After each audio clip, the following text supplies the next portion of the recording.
Hi, this is Robert Colquhoun, Director of International Campaigns. Por la vida en Colombia está lleno de frutos. Geschlossen und manche Eltern sagen, ja, es ist nicht mehr selbst. People start saying that, if your thoughts fall foul of the popular opinion, that they're somehow criminal. Mi hija ha decidido no abortar. Our freedom in a democracy, in our open society, begins with the freedom of speech. Ante todo, los pilares de 40 días, ¿no? La oración, el ayuno, la yoga. So sometimes it's just a little thing that we have to do. So también dignidad, que son creados también por But Dios. beyond what we say, anything we do at 40 Days for Life, anything we say to defend the unborn, we do with love. Los bebés no tienen que ser abortados de una madre. 40 Days for Life International Podcast. El podcast de 40 días por la vida internacional. Hi, this is Robert Colquhoun, Director of International Campaigns for 40 Days for Life, and welcome to another edition of the 40 Days for Life International Podcast. We've been interviewing lots of our amazing international leaders from different countries around the world, to the United Kingdom, to Croatia, to Spain, to Taiwan, to many different countries, and it's fascinating hearing stories from where you live. Well, the beauty of 40 Days for Life is that you can change the culture in your country and you can save lives from abortion, you can inspire people around you, and you can change the community one person at a time. We don't have to accept the pro-abortion narrative. We can dynamically change the lives of people around us, one person at a time. And the beauty of 40 Days for Life is that it brings hope, brings inspiration. It's a solution-based issue to the problem of abortion, and with well over 40 million abortions globally every single year, every single community needs this message, where to get going. This is the campaign that is absolutely incredible. Well, I am really blessed and honored to have an incredible guest on today, Johnny Fan from China. I met Johnny in 2018 when he came to a conference in London in the United Kingdom, and he lives in Chengdu in China, and he has been involved in his local church. He's involved in pro-lifer activities. I was blessed to travel to South Korea, to Taiwan, and to the Philippines this last September. But Johnny has a wealth of nearly 10 years experience from, and also welcomed his second child as well. I'd love to hear. I know his English is quite good. But Johnny, how are you today, and how are things in Chengdu? I'm good. It's a cold day, and Chengdu has just had the first snow weather in the past few years. And thank you, Robert, for inviting me here. I'm so excited to sit in here to talk with you and share our story with people around the world. Thank you for inviting me. Your English is really good. It's absolutely impeccable. So, thank you. And tell us an introduction about yourself. Tell us a little bit about yourself.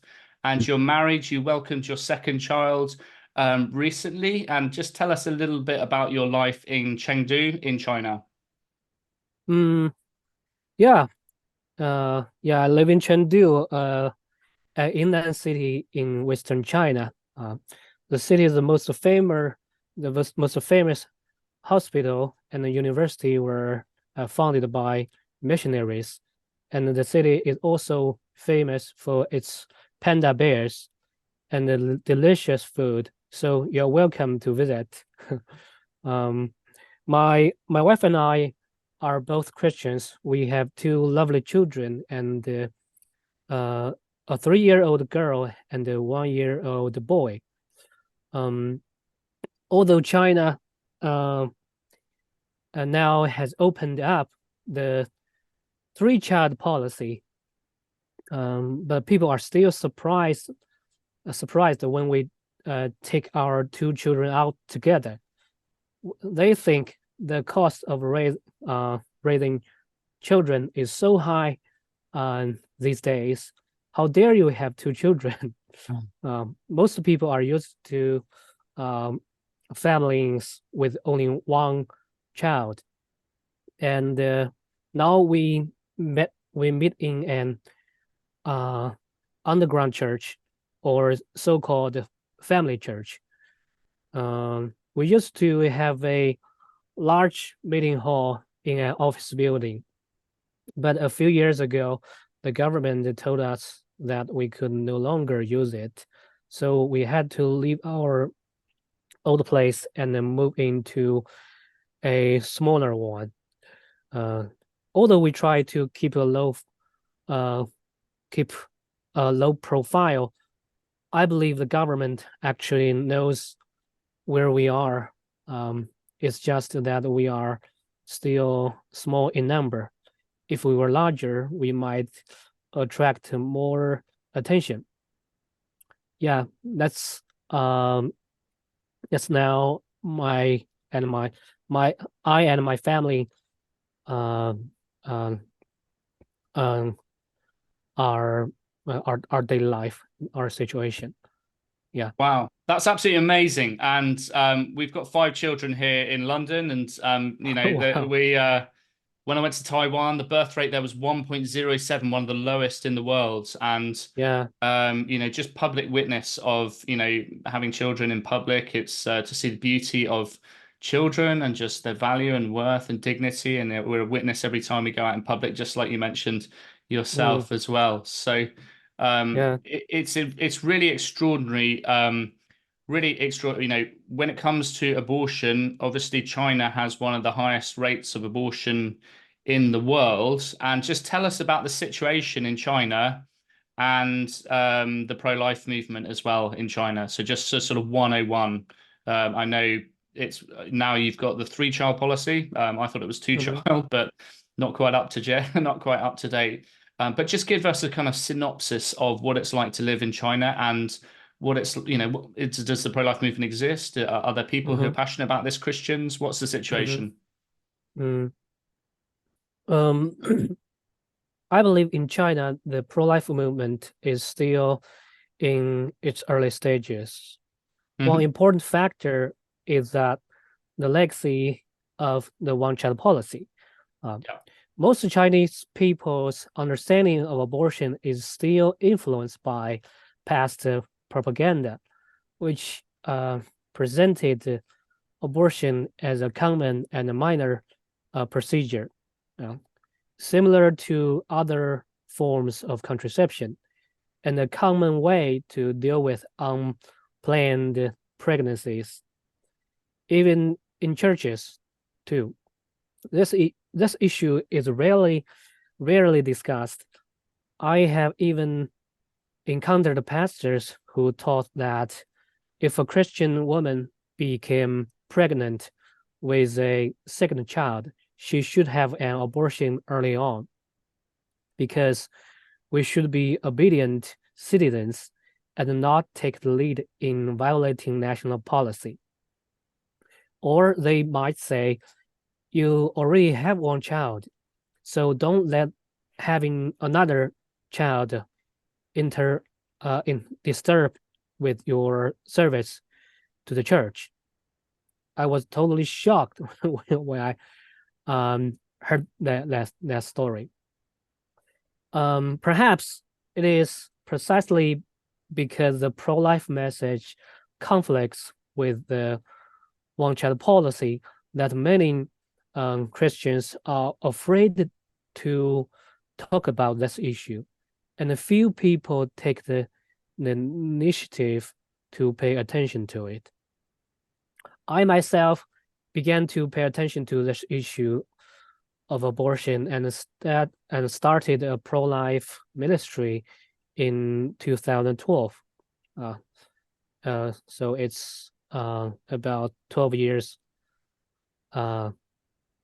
This was promoted by a photo of an abortion that I happened to see online, which shocked me very deeply, because before that, I had never heard of such a ministry in the church And it was not until a few years later that I learned the English term pro-life. I believe that there are still many Chinese Christians who have never heard any teaching in church about the sanctity of life or about the relationship between the sin of abortion and our faith. So over the past 12 years, we have gradually gathered a group of Christians who are concerned about pro-life issues.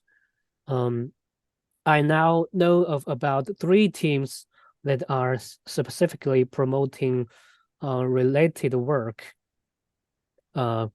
which is still very few, But the positive trend is that as the one-child policy has ended and the public media has begun to discuss the problem of low fertility, this situation has also begun to affect some Christians. So since 2023, I have gradually felt that more Christians and churches are taking the initiative to pay attention to us. Perhaps because they have seen the value of this movement from other perspectives. But on the other hand, the challenges are also obvious. The government's suppression on Christianity has become increasingly severe. Like articles containing words like Christ, God, redemption are becoming more and more difficult to publish. And even if they are published, they are easily deleted. And in the past, the Bibles and the theological books could be bought in online bookstores, but now they have all been taken off. It is almost impossible to hold pro-life events in public, and many churches have even been forced to move to underground gatherings.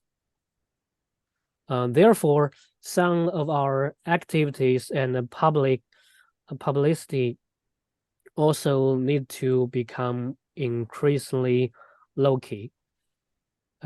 We can share the message of anti-abortion, of course, but we have to be very careful to hide our faith background. Yeah, that's the situation of pro-life movement in China now. And so for decades, you've had a one-child policy in the country. My understanding is there's like 23 million abortions a year, approximately. We don't really know the full figure, which is nearly 50% of all the abortions worldwide. What is the mentality on life in the country? Now you're saying there's a 2-child policy, now a 3-child policy. Just the mentality of life. Is there still one-child policy embedded in people's minds? That's what they think is normal, and not much has changed. There's a very strong contraceptive mentality that people just want one child. What's the consciousness on life there like? The relationship is very delicate. Now it is normally a 3-child policy, and you are allowed to have 3 children. But in fact, there is no longer any force, no longer any forced abortion. When we have the 4th or 5th children, having 4 or 5 children will not be punished as it was in the past. However, the vast majority of families will not even actively want to have a second child. So this quantitativity restriction has little practical significance, but the government still retains this restriction there, indicating that it still have the power to control your uterus. This is also a psychological impact that the policy has left on people who naturally believe that the government can decide how many children we should have. On the other hand, the main force of childbearing today is precisely the generation that was born under the one-child policy, including myself. So when we were in school, our textbooks told us that there were too many Chinese people, and that we had to reduce the population in order to develop the economy. So the possible impacts of this on our generation include: one, we are used to using economic thinking to measure the value of children, as well as the value of others. Two, we see children as resources as resources in the family, rather than creator or inheritors. Three, we believe in the theory of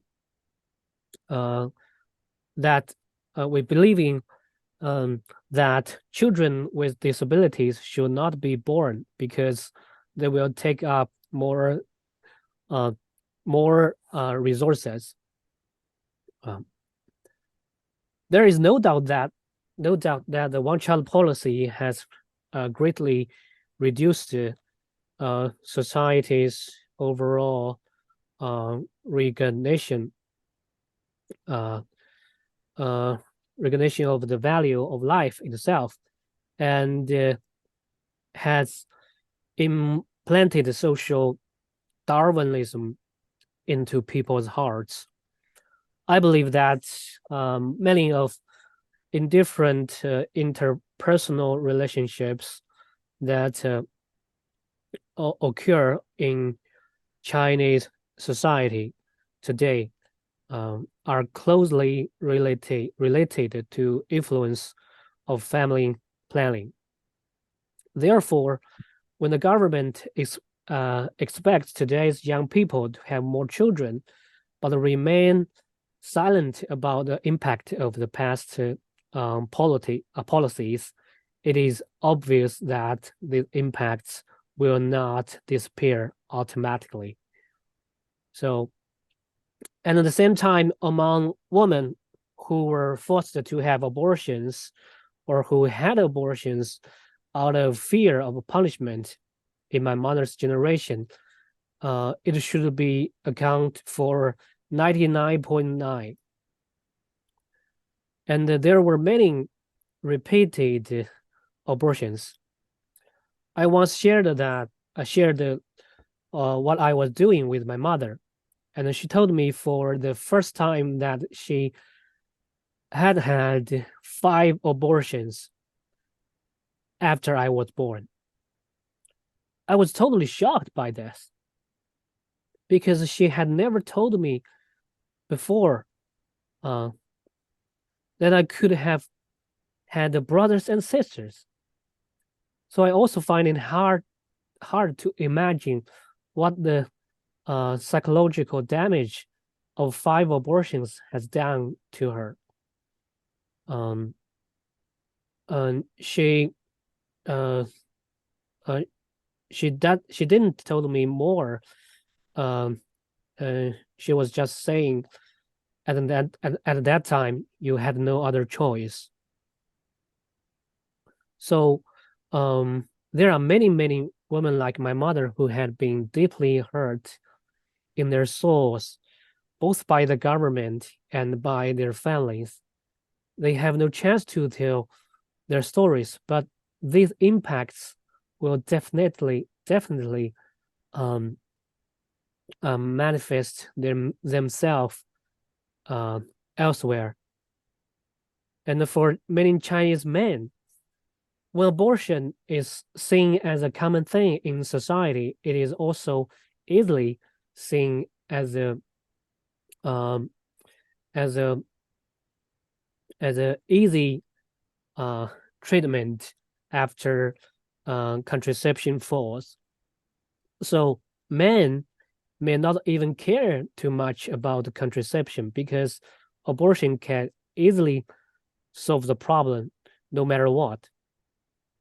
So we can see that many women have had a repeated abortion at a very young age.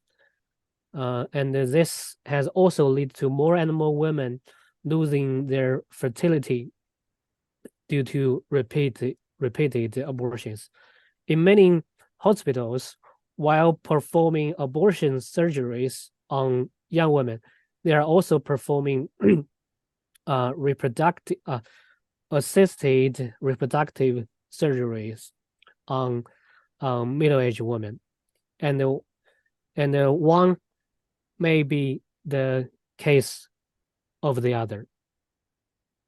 Absolutely, what you're showing is absolutely stunning, and at the same time absolutely extraordinary. And God has done some amazing things through you, and I know that it's stunning to hear about your mum and to know that the soul of the country has been deeply wounded by abortion. At the same time, it's a very ripe place for ministry. It's like, it's like, where do you start? It's like many people have had multiple abortions, and there's so much good to be done. Where sin abounds, grace abounds all the more, as it says in the Bible. And I know that you have so many keen and passionate Christians in your country who are alive for God and wish, and in the difficult circumstances which you live.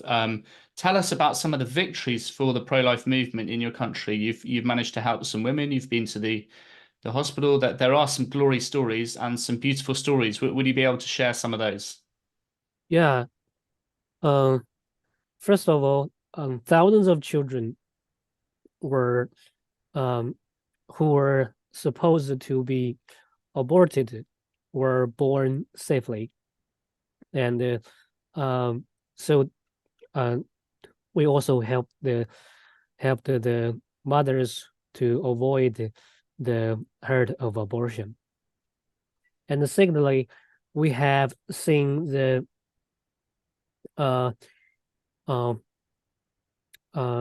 we have seen we have a national wide mutual network now, and a working model, the structure to do the pro-life in China, so that when we reach out to a person seeking help through the internet, now we can contact the potential companions through the network. Yeah. And third, sharing the information of protecting life anti-abortion on Children's Day has become a tradition for some Christians, not just a slogan for our team, but for others. People will create content on this day and share it on social media, linking unborn fetuses to Children's Day. And more people are beginning to pay attention to friends around them who are facing abortion, and they know what we are. We know, and they know that we are a channel for seeking help. Yeah, and more Christian organizations want to establish pro-life team, not just as individuals. So in general, I feel that the pro-life movement is now at a turning point. In the past 10 years, I have been, it has been a very slow process. But in the next 10 years, I believe more Christian teams will emerge, and more teams from other fields will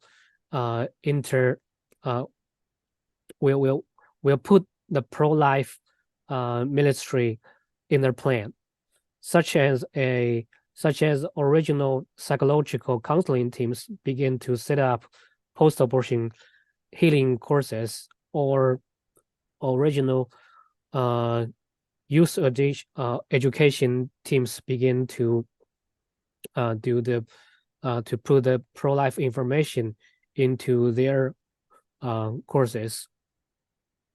Yeah. That is awesome, and that you just think there's such potential for post-abortion ministry, and you mentioned the network of churches that things can go viral very quickly. Just kind of from the last few years, were you living under strict conditions under the COVID restrictions, and how long did they go on for, and what kind of restrictions did you have during that time? Oh, it's a long story. Okay. Yeah, it's a long story, and it was like living in a high-tech world plus the world in the novel 1984. Do you know that book? Yes, I read it at school. Yeah. So at that time, everyone has a electronic code that shows your health status, which can be red, yellow, or green, like the traffic lights. When you want to enter any building, car, a boat, or plane, you must choose this electronic code. Only when it is green, proving that you are healthy.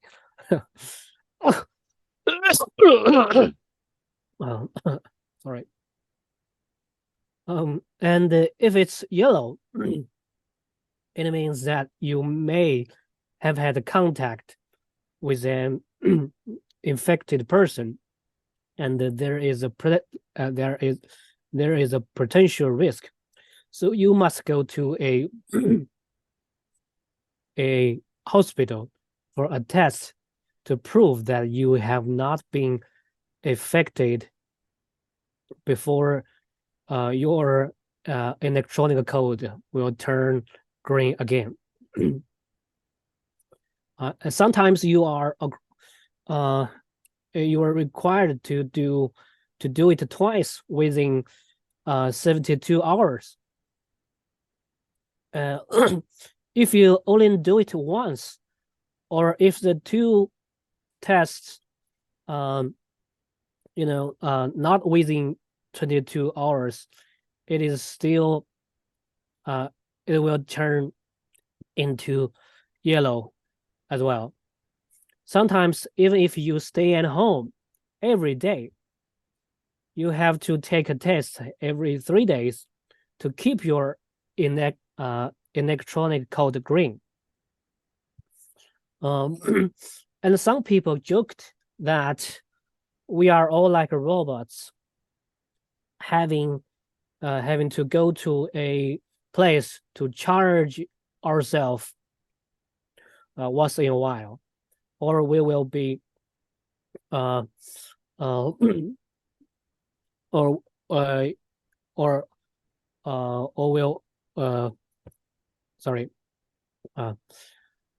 we have to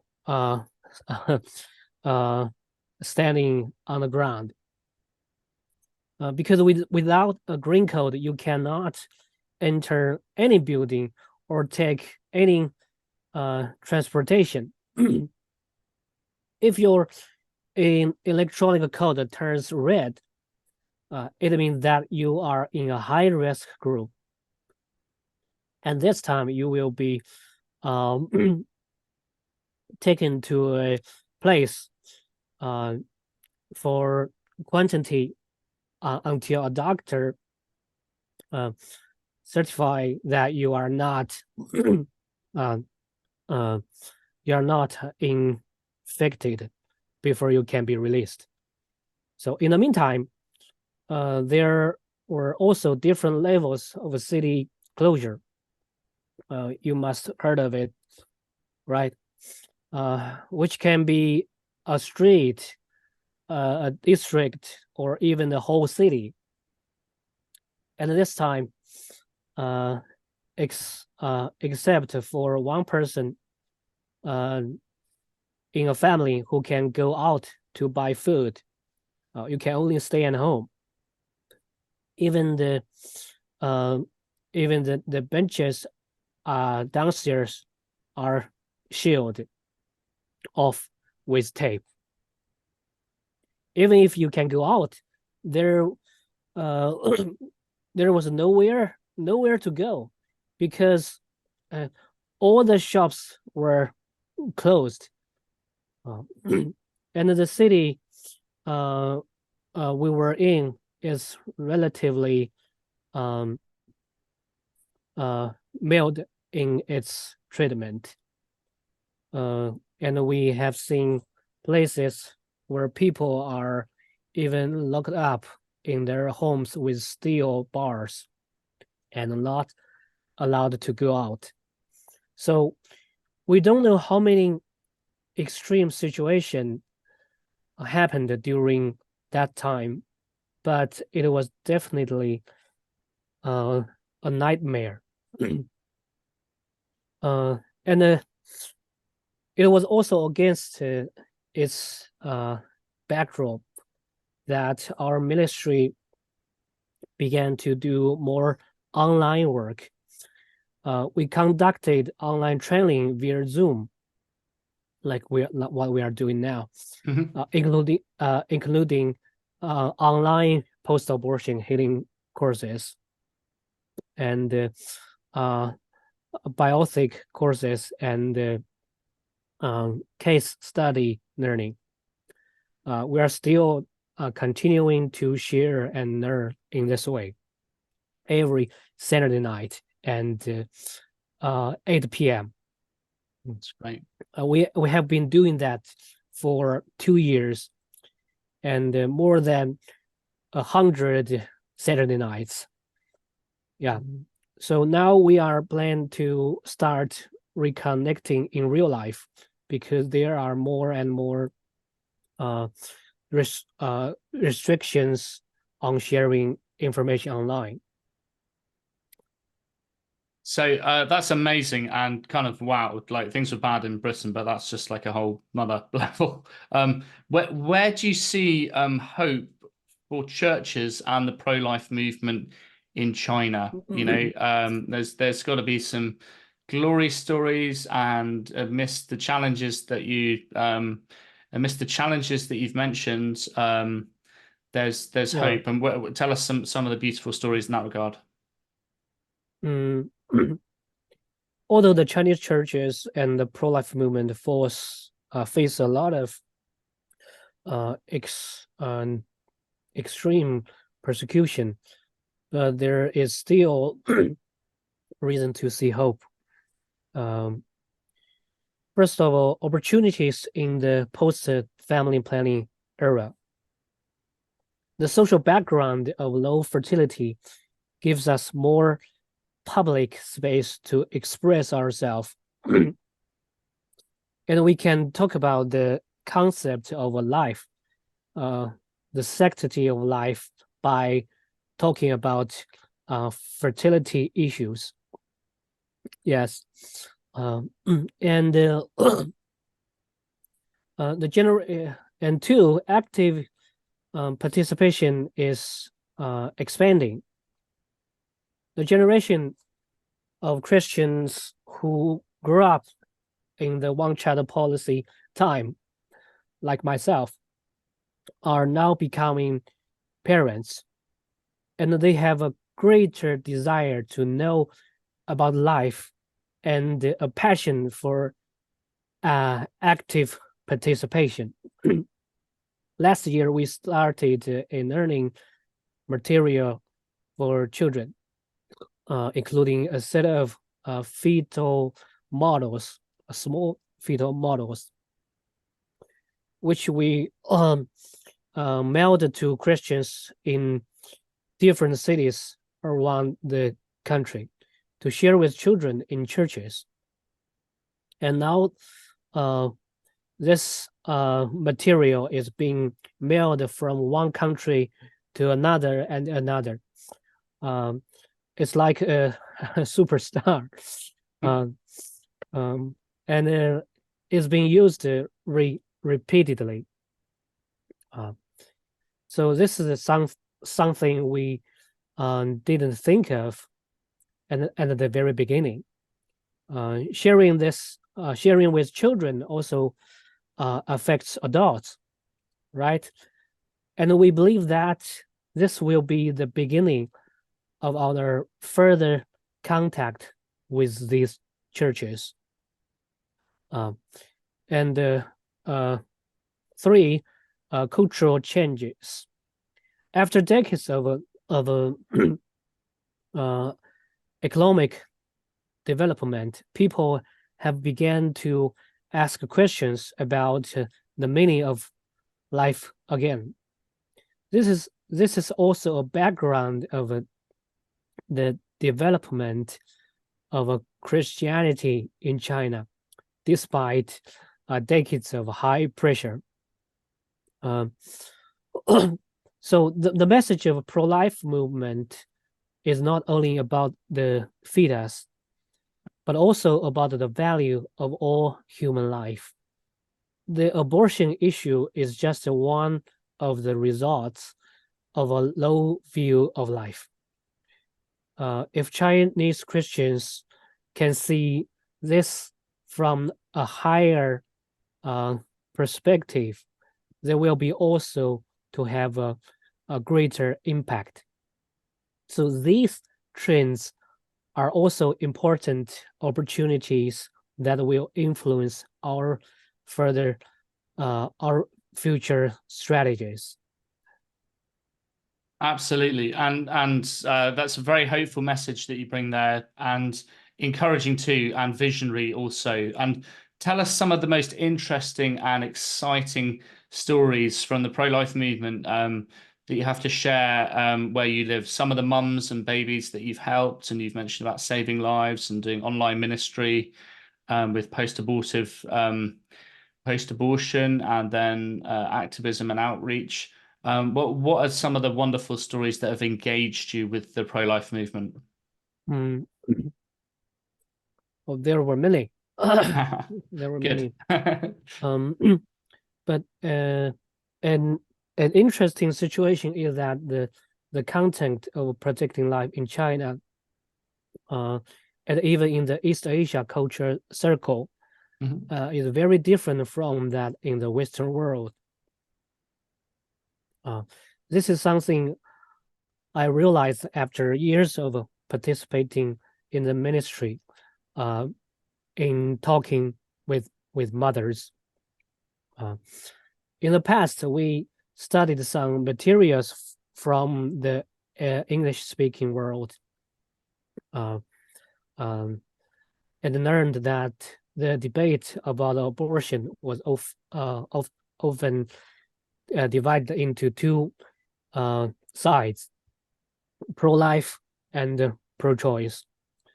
And the most common slogan of pro-choice is "My body, my choice," right?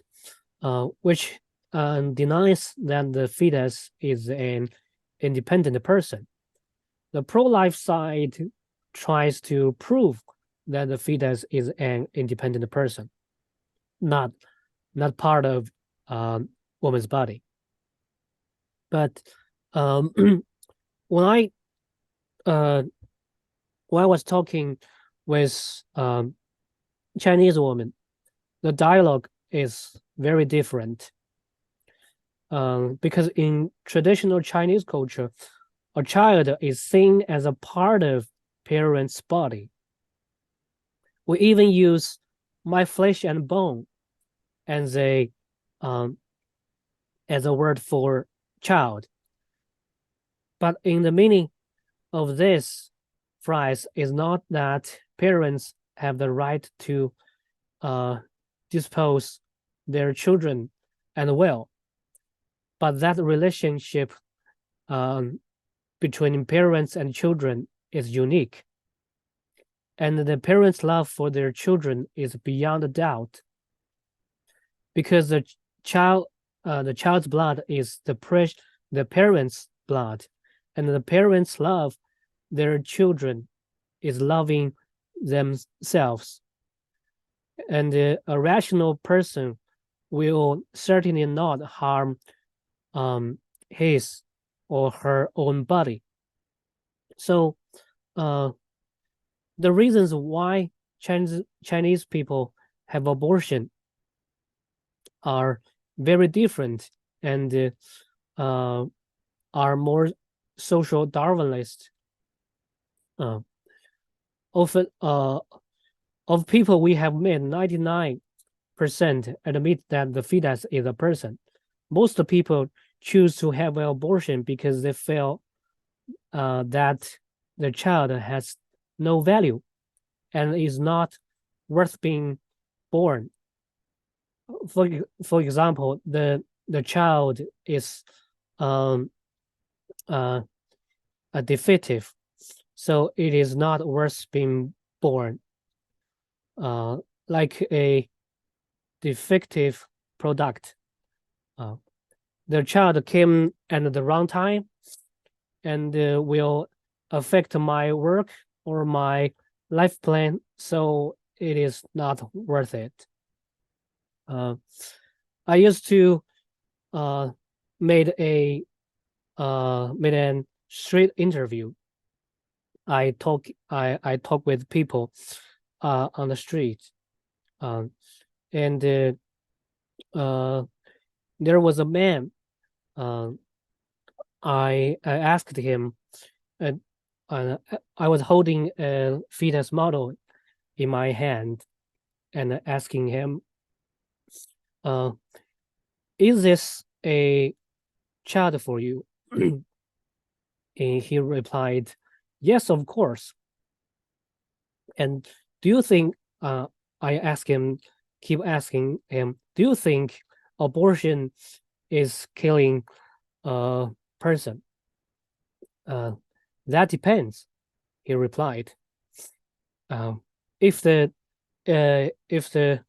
fetus was good, so there is no reason to kill it. But if it's not healthy, then it is okay to take it off. So in Chinese culture, we have a very different dialogue when we try to talk with people, and so a lot of times the message we try to share is that the children are valuable, that having a child is a blessing, not a curse. It is a wealth, not a debt.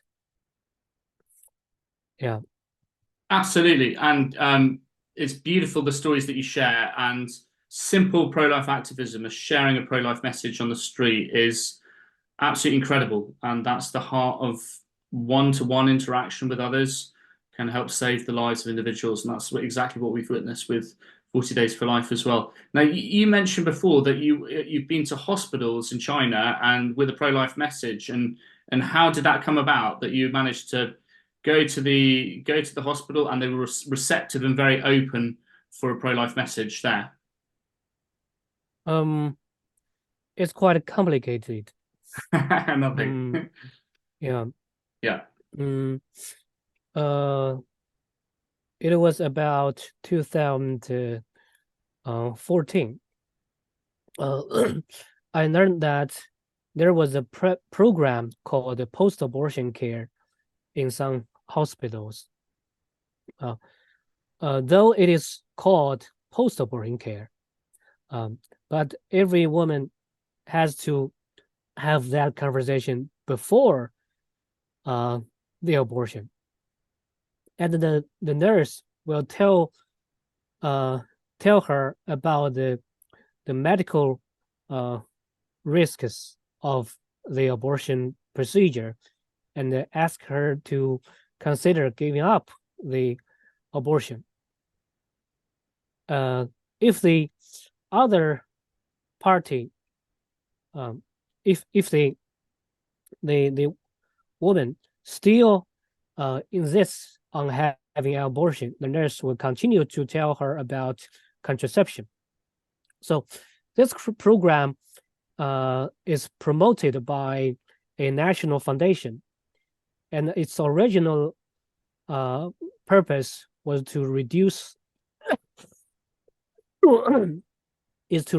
the loss of fertility in women caused by repeated abortions from a medical perspective.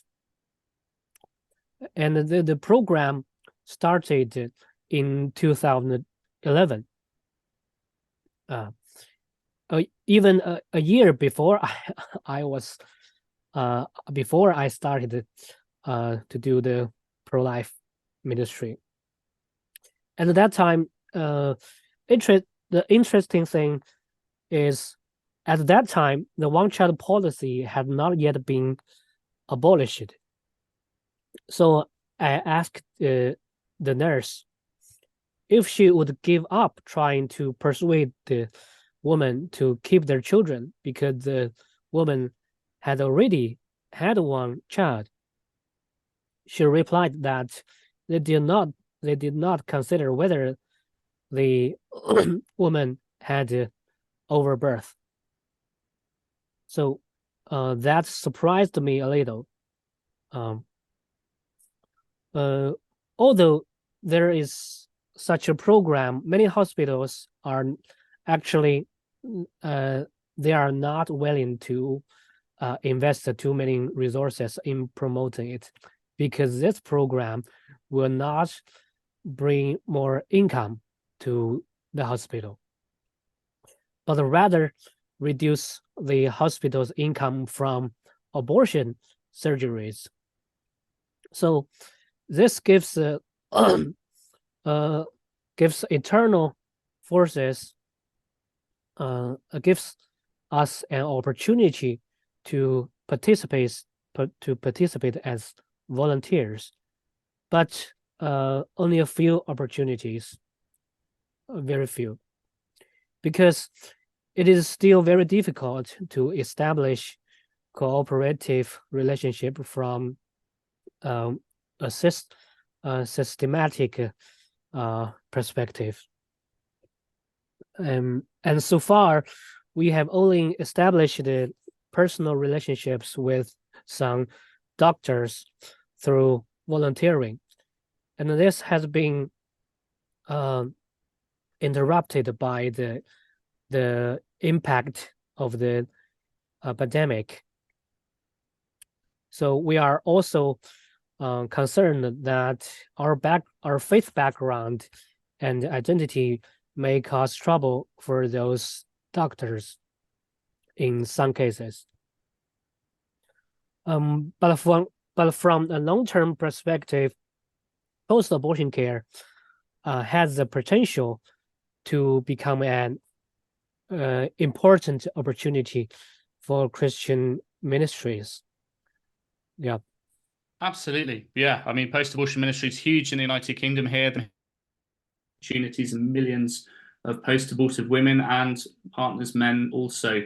And I really hope that you were able to find those grace-filled opportunities in every part of the culture in China too. Now, Johnny, I remember your trip to London and it was a real blessing to have you here. You came to speak at a conference, and we went to the British Museum together. We also went to the headquarters of it was then Mary Stopes, now MSI Reproductive Choices. That's one of their headquarters, their international headquarters in London. And it was just beautiful to share some of the culture in Britain while you were here. How did you find your trip to London, and is that the first time that you've been to a different country? And how did you find that experience? It was a wonderful and extraordinary experience. I got to know many British brothers and sisters. It's wonderful. And it was my first time in Europe, and I shared our stories among you. Although we come from different cultural backgrounds and were not familiar with each other before, but I could feel a great closeness, and I think this is the Holy Spirit we have who has established a connection between us. And now, when I think back to that experience, it is still very wonderful and very moving. The brothers and sisters give me a very, very warm-hearted reception, and I also thank you, Robert, for the gift you gave me at that time. It's a wonderful book, and I hope to have the opportunity to visit you again this year or the next. I believe that we have all had a lot in the past few years that is worth hearing. 2018, that was 4 years. Oh, it's well, five to 6 years. 5 to 6 years. Yeah, 5 to 6 years. Wow. It feels like we skipped That's right. a very long time. That's right. Well, it's an honor and blessing to spend time with you, Johnny, and you are uniquely gifted with your vision for unborn children, from seeing this picture of an unborn child and then the realization that you can do something in your country. And that is the beauty of, the beauty of being pro-life, is seeing the value and worth of unborn children and knowing that we can change the lives of those around us, whether they're post-abortive, whether it's our parents' generation who are post-abortive, bringing a message of hope, whether it's anybody in a crisis pregnancy offering an alternative, whether it's going to the hospital, as you mentioned, for the post-abortion care opportunities that are there. And, every day we're given the opportunity to witness our lives. And no matter how easy or difficult our country is to publicly witness, it is still possible. Here in Britain, we've had lots of restrictions likewise, and George Orwell's 1984 comes to mind. It's often quoted with the prayer vigils being banned by thought crimes here in the United Kingdom. Despite all this, we can still witness for our unborn brothers and sisters. And the beauty of when we do that is that we bring the gospel of life to people's ears, and we open up hearts and minds to embrace the gospel of life, and that we can encounter Christ with every single person that we meet. And to whom much is given, much is expected. We have freedom in the West in many ways. In America, it's a free country, and they're given a huge amount of opportunities and resources. Where things are more challenging, we can still witness and hope as well. And what message do you have to pro-lifers from other countries from China. I think many people will be very interested with the words that you've spoken. We don't often hear about Chinese culture in the West so often, but it's fascinating to hear your perspective and your words. And so what message do you have to pro-lifers from other countries? I think I have two messages. One point, the first point is, although we are in different cultural background, we are all in the same battlefield.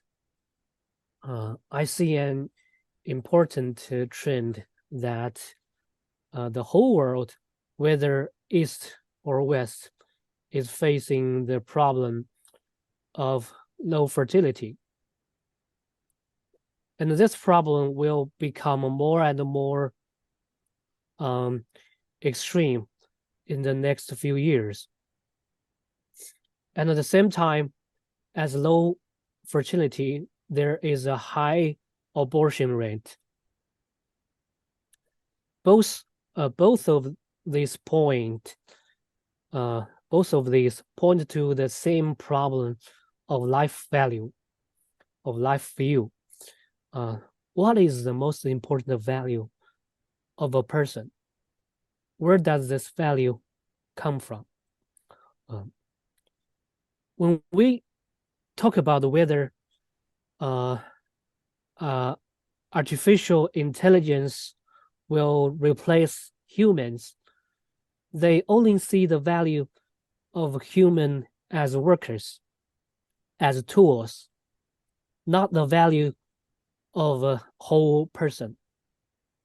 But now, whether in the East or the West, such an ideology has become a dominant culture. We are not only facing supporters of abortion, but also people who despise the image of God and try to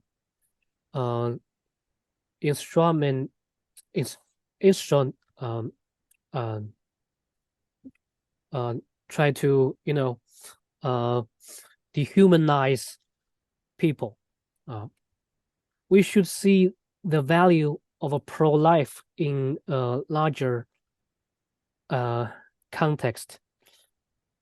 Yeah, that's my first message. And the second is, I think that the goal we are fighting for, the pro-life movement fighting for, is not just to win a debate or pass a bill. In China, our political system does not give us the opportunity to do so. We have no right to vote. But what we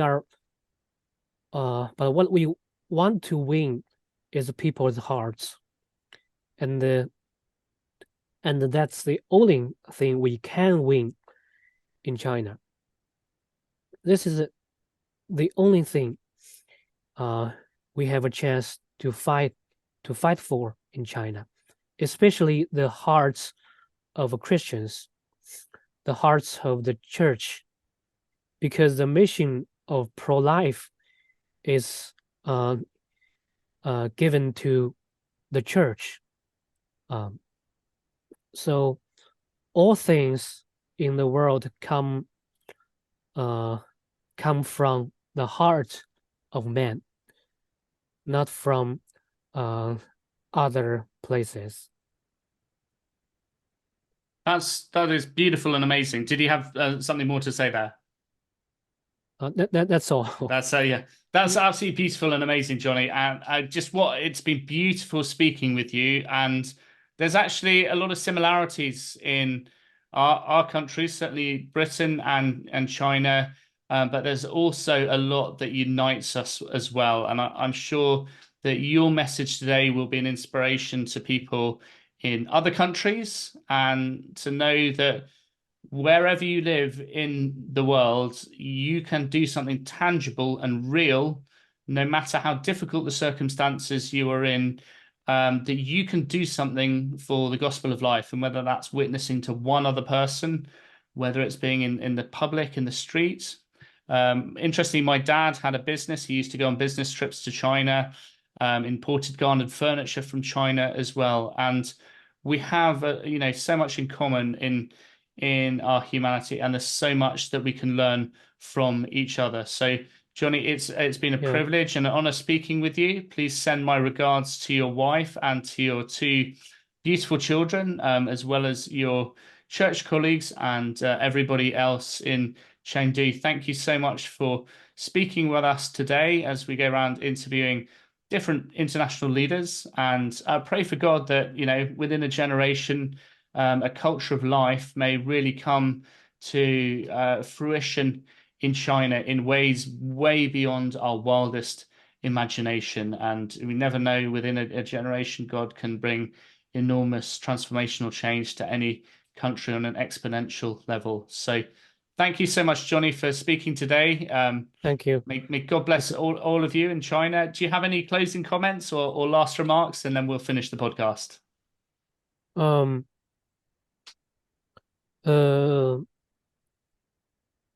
Let me think of it.